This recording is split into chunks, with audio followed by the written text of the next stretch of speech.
Welcome to the Salmon Runs YouTube. Enjoy the video.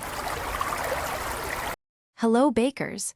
In this video I will explain how to make crescent roll dough from scratch.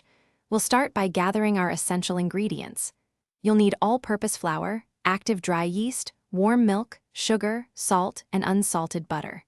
It's crucial that your milk is between 105 and 115 degrees Fahrenheit to properly activate the yeast.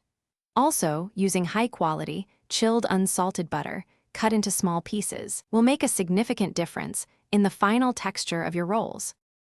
Now, let's get our hands into the dough. First, combine your dry ingredients in a large bowl.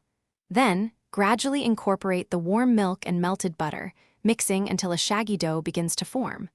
Once combined, turn the dough out onto a lightly floured surface. Knead it for about 8 to 10 minutes.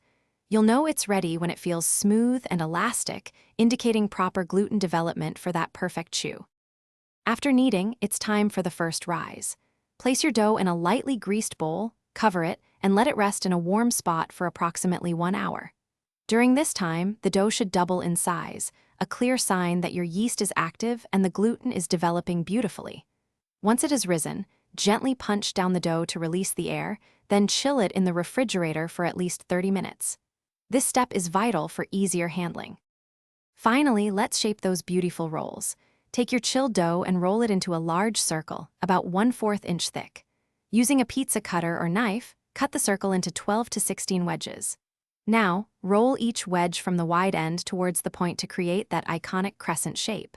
Arrange your shaped rolls on a baking sheet, cover them, and let them rise for another 30 minutes before baking. Enjoy your homemade crescent rolls. Thanks for watching.